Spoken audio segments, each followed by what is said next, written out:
अम्मी आपका बहुत शुक्रिया। आपने मुझे और गुल को माफ कर दिया और सब कुछ भुलाकर हमें अपना लिया। अहमद, मेरी औलाद हो बेटा, तुम्हें तो 100 खून माफ कर सकती हूँ, लेकिन उस लड़की को माफी इतनी आसानी से नहीं मिलेगी। क्या हो गया अम्मी आप तो इतनी रहमदिल थी, मेहरबान थी, और अब आप। हाँ, अब जालिम हो गई ना, तो इसमें भी उसी लड़की का कसूर है।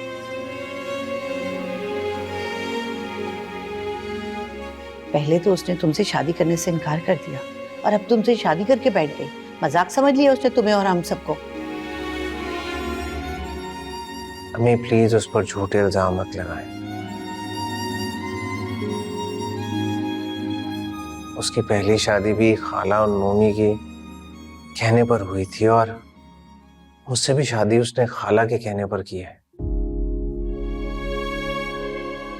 ये ऐसी क्या मजबूरी थी उसको?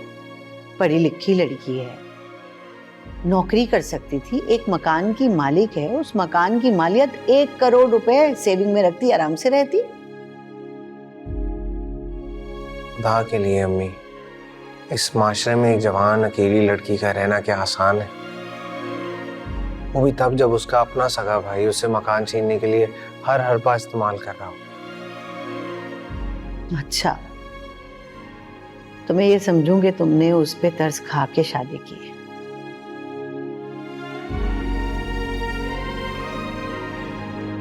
तुम उस पे तरस खा सकते हो, लेकिन मुझसे उम्मीद मत करना।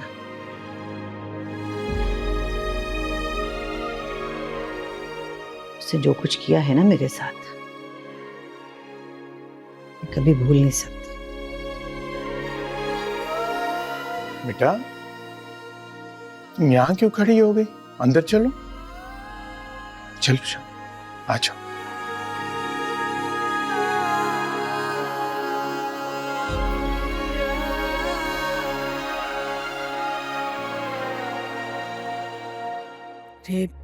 तो हमसे भी 4 हाथ आगे निकल गई है। मैंने सोचा था कि तू और मैं मिल के ना इसका नाक में दम कर देंगे, ये यहाँ से निकल जाएगी, तो हमें निकालने पे लग गई है। हाय लम्मी,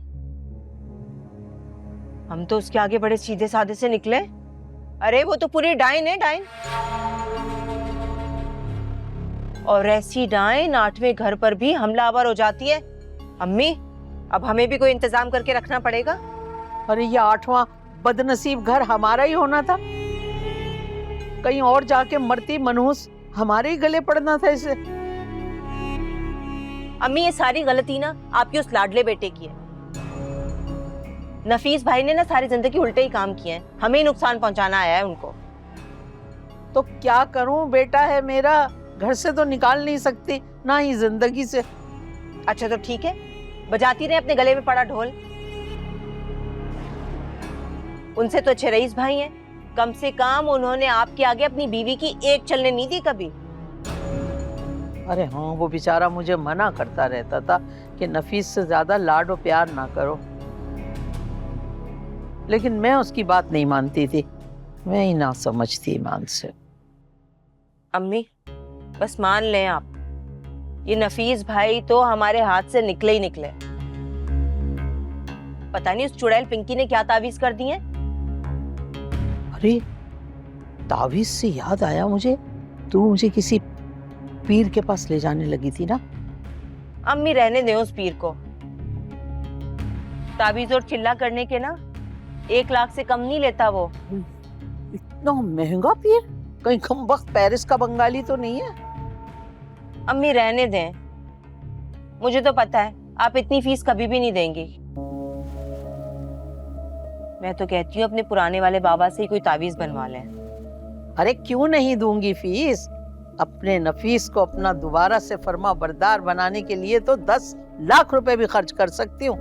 तू मुझे ये बता, चलना कब है, बता।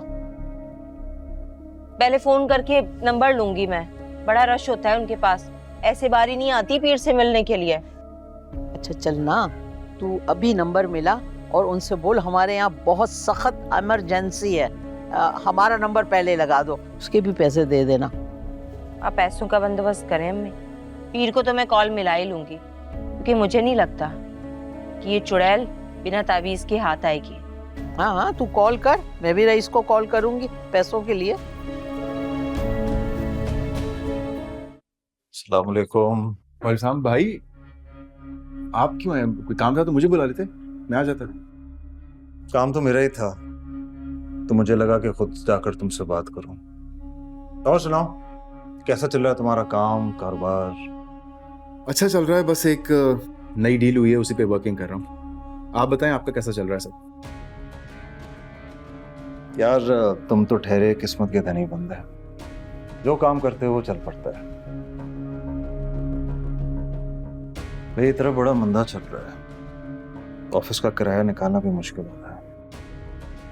कोई किस्मत का धनी नहीं होता भाई। अल्लाह कहता है कि इंसान को वही मिलता है जितने की वो कोशिश करता है। तो तुम्हारे कहने का ये मतलब है मैं कोशिश ही नहीं करता काम करने की? मैं ये नहीं कह रहा हूँ भाई, मैं सिर्फ इतना कह रहा हूँ कि आप कोशिश तो करते हैं लेकिन बहुत कम। खैर, आप बताएं क्या काम था? हाँ यार, तुम तो जानते हो कि अम्मा और सुरैया कैसे हाथ धोकर मेरी बीवी के पीछे पड़ गई। जी हाँ, मैंने कोशिश की थी अम्मा को समझाने की, लेकिन जानता हूँ, लेकिन तुम तो अपने आप में ही लगे रहते हो। लेकिन ना मुझे धड़का लग गया कि अगर पिंकी या मेरे बच्चे को कुछ हो गया तो। इंशाल्लाह ऐसा कुछ नहीं होगा भाई, बस अम्मा और सुरैया का वक्ती गुस्सा है, गुबार है, निकल जाएगा। और आपको पता है ख़वातीन में ये सब चलता ही रहता है, हर घर का मसला है ये तो आजकल।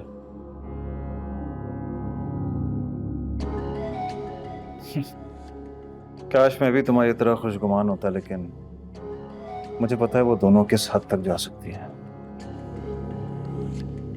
अच्छा, तो फिर क्या करना है? मैं बस ये कह रहा था कि अम्मा तो तुम्हारी बात सुनती हैं, तो उनसे किसी तरह जायदाद हमारे नाम की मुंतकली के कागजात साइन करवा लेते हैं। लेकिन उससे क्या होगा भाई? होना क्या है, बस आसानी हो जाएगी हम दोनों भाइयों की और हमारे बच्चों की जिंदगी में। अम्मा के होते हुए, वरना अम्मा को कुछ नहीं पता, वो सब कुछ सुरैया के नाम कर दें और हमारे हाथ में कुछ भी ना रहे।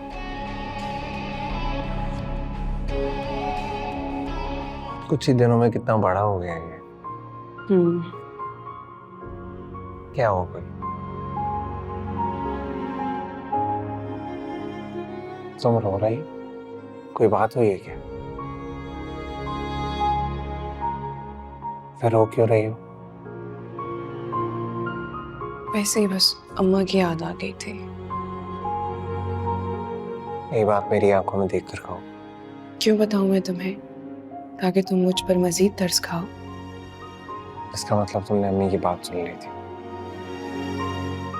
उनकी बातों का मुझे कोई अफसोस नहीं है, लेकिन तुम्हारी खामोशी ने जो तस्दीक की मुहर लगाई है, वो अंदर ही अंदर मुझे खा रही है। बोल मेरा खुदा गवाह, मैंने तुम पर तरस खाकर शादी नहीं की, बल्कि मुझे तुमसे बेतहाशा मोहब्बत है। लेकिन ये बात मैं अम्मी को नहीं समझा सकता था, इसलिए मैंने खामोशी इख्तियार कर ली।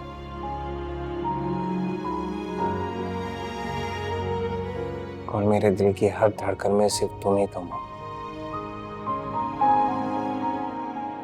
तुम्हारे अलावा मैं किसी से मोहब्बत कर भी नहीं सकता था, और ना कभी की है। तो मेरा यकीन करो, मैंने तुमसे शादी तरस खाकर नहीं, अपनी सिर्फ मोहब्बत की वजह से की है।